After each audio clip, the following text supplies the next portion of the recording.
Hey, welcome back to another episode of Friday Foods and Facts with your favorite guy, me.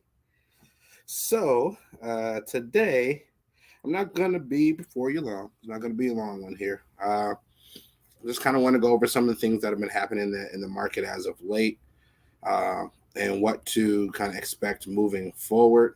There's been some program changes, so I do want to touch base on that just to kind of give you guys some insight on, uh, basically what I'm seeing, right? Uh, let's get into it. So, let's start with the program changes. So, for those here in the state of Michigan, there is a program called the MISHDA program, MSHDA. Stands for Michigan State Housing Development Authority. This program is used to provide down payment assistance to borrowers who are in the need of some help. It's a great program. It can be used on conventional loan options, FHA, USDA, or VA. So I don't want you to feel like there's any limitations to you being able to use it as far as like a specific program type. But there is certain requirements that come into play, like debt to income ratio, uh, the interest rate itself. Sorry, let me turn this down. I apologize. Uh, and how the program operates as far as like first time home buyers, repeat home buyers, income limits, so on and so forth. So uh, those type of things haven't changed as far as like first time home buyer use or repeat home buyer use, the income limit, debt to income ratio. Those are all stayed the same, but they did have a recent change as far as the interest rate. So the interest rate did go up. As you know, we've been in a rising rate market. This type of program typically lags behind a little bit. So it does afford the opportunity to get a little bit lower interest rate when there's other, when the market in and of itself is moving at a higher rate. And it's basically because it's tied to bonds and there's a certain amount of money that's issued for the program. Once that's used up, then they can move up to the next ticket point. So with that being said, we have reached an increase in rate. It's just a slight increase, so it's not going to change the payment too much, but it is an increase nonetheless. And that's just kind of product due to what we're seeing in the market, uh, the the recent jobs reports, um, the consumer predictive index reports. So all of these come together to culminate into what they make a decision on as far as the interest rate, where it's going to go, where it's going to stay, so on and so forth. So that is on the rise, but by the same token, even though that interest rate went up, if you're using an FHA program, like we spoke about last week, FHA has lowered the mortgage insurance monthly. So that increase in interest rate might actually be offset by the decrease in monthly mortgage insurance that you pay on an FHA. So you actually might not see a change if you go the FHA route. With conventional, you may see a little bit of a change because the interest rate does go up. You're not seeing you're not getting a break on the mortgage insurance or the conventional loan option side, only with the FHA. As far as VA is concerned, VA doesn't have mortgage insurance, and USDA, they have their own mortgage insurance, but they didn't get a break. So that is some information I wanted to relay to you as far as like the programs that have changed. Interest rates over this past month of February, it wasn't as favorable as we would have liked. Some of the indicators um, and information that's provided is slightly skewed with seasonal adjustment numbers. And so now that we're coming out of the seasonal adjustment period, we're going to get some real numbers, which I believe will help to bring the interest rates down. With people working seasonally, it seemed like there was less jobs, um, that were available, so to speak. Well, no, not less jobs available. How am I trying to word this? It appears as though that there was more people working, and there was less people claiming for unemployment, but that was seasonal work, and that number was basically coming off the end of January, and some of the December numbers. So when we get here into February numbers, which we should be starting to receive here soon, we're going to start to see that that information has gone away, and now we're really looking at real numbers. And some of the reasons I feel this way is because like the real number indicators, like live number indicators from places like Indeed and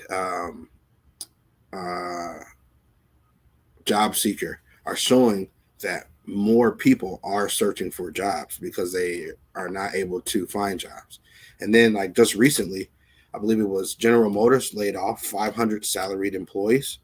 So, that type of information wasn't relayed in the past reports that just came across that kind of caused rates to come up. But we will start to see that information come into play on these next reports, later on this month.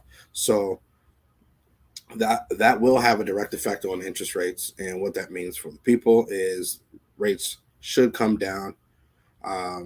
Also, things like during COVID, during the first 2 years of COVID, the government had made it so that anyone who was receiving monthly food stamps, there was an increase in those food stamps. And even those who weren't, getting food stamps on the regular could apply for food stamps and get some food stamps to assist with the purchasing of food. And so there was a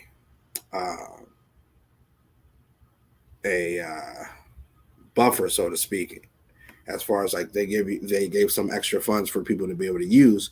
Well, that has gone away as of the end of February.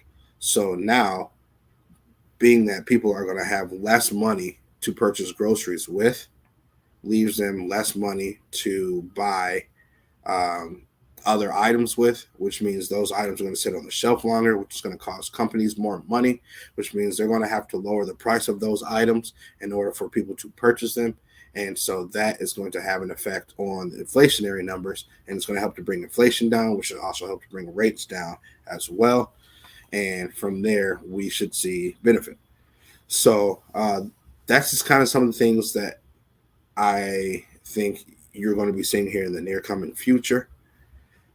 As far as the housing market is concerned, it's in a weird space right now.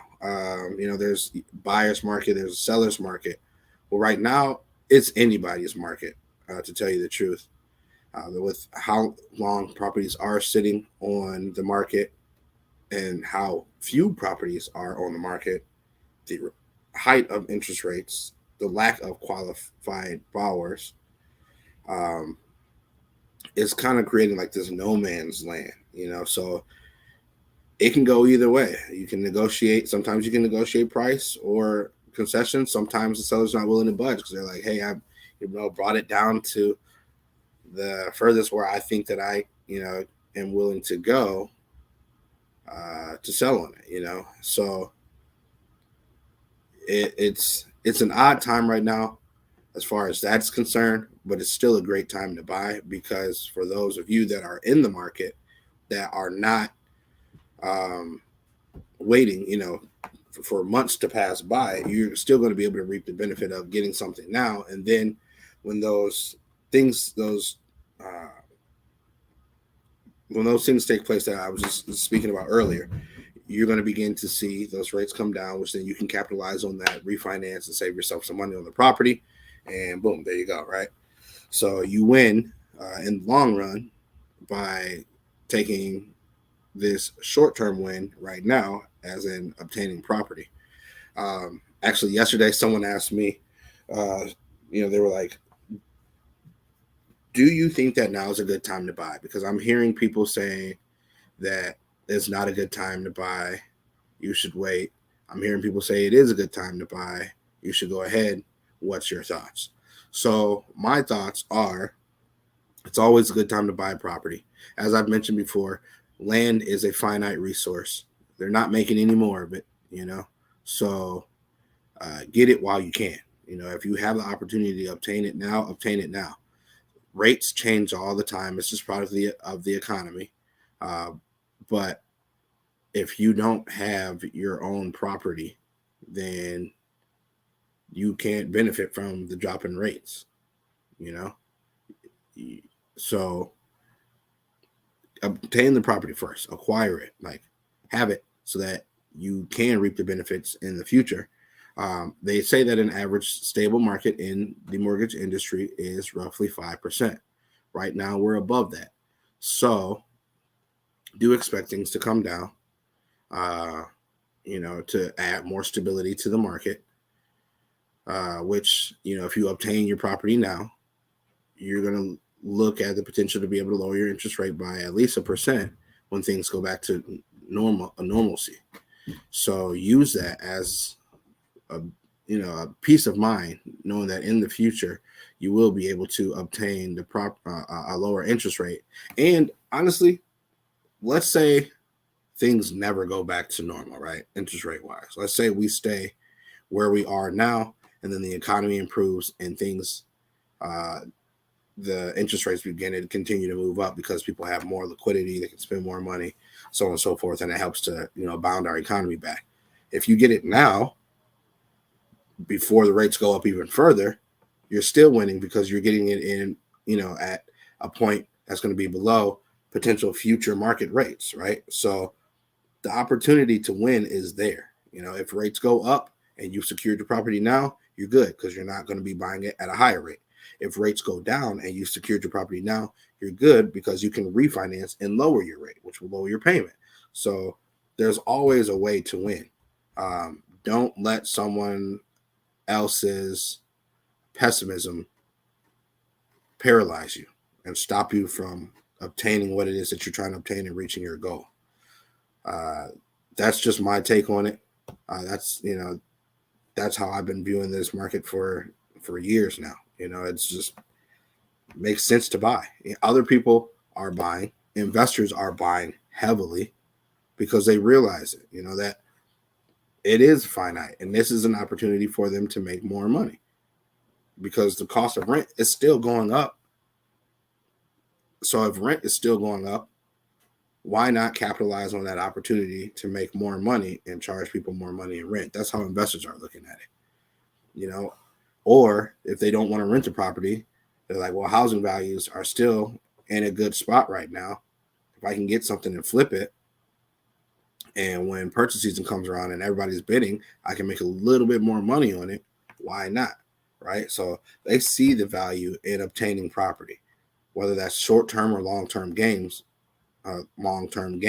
They see the value in it, which is why I believe it's something that you should take advantage of as well, because there is value in there. People are buying houses every single day. That hasn't stopped. It's slowed, but it hasn't stopped. So be a part of that slowed environment. Put yourself in a position to win by obtaining property, but you can't do that without being pre-qualified. That's where I come in. Reach out to me. Let's get you pre-qualified. Once you're pre-qualified, then I can link you up with an agent. You've seen I've had multiple different agents on here that know what they're doing. And I can also work not only in the state of Michigan, but in other states as well. And I do have agent relationships in other states as well. So don't feel like this information is only for those people here in Michigan because I live here. It's available countrywide, and I can assist you countrywide. So take advantage of that, capitalize on that, and let's put you in the position to win. Excuse me. So, other than that, there's not too much I really want to share with you guys. I do have access to some specific conventional programming that can help first-time homebuyers and repeat homebuyers. I'm not going to go into it too much in detail. Just know that it can make things cheaper for you as far as interest rate and costs. Call me and we can discuss it in detail. I don't want to let you behind the curtain of, the great eye, so to speak, publicly, because I don't want my competitors to be able to use the same thing. But if you are interested in what I'm talking about as far as conventional options that can make it even cheaper for you and you not necessarily have to be a first-time home buyer, call me. We'll take a look at your scenario and see what we can do for you and how you can benefit. But other than that, I'm not going to keep you. It's been a quick Friday Foods and Facts. I want you to be able to enjoy your lunch. For those of us here in the state of Michigan, just prepare yourself for the incoming snowstorm that we're about to have. Hope that you have everything that you need. Be safe. If you have to go out and travel in it when it does come, just take your time. Be careful. Nothing is that big of a rush to where you don't ever make it, right? So do what you got to do to protect yourself and be careful. And thank you again for joining me for Friday Foods and Facts. It's been a quick one. I will be back on next week as usual. I may have some real estate agents on with me. So let's talk about it. Oh, I'm going to be putting on an in-person webinar with a realtor partner and an investor and someone who's got some great information on mortgages and how they're using that to obtain properties and create wealth. That's going to be coming in April. So stay tuned. I am going to make a calendar appointment / invite for those here in the state that do want to be there physically to see it. It is also going to be broadcast. So if you're not physically here to be able to partake in the event itself, you'll still be able to obtain that information digitally as well and use it for your benefit, in other states. Or if you just physically can't be there, you live in the state of Michigan, but time-wise it doesn't work for you to be able to actually physically be there, you can still catch it online. So keep your eyes peeled. I will be sending that out to all of my followers and subscribers. And then also I will be making a post publicly for people to be able to sign up for the event and obtain that information.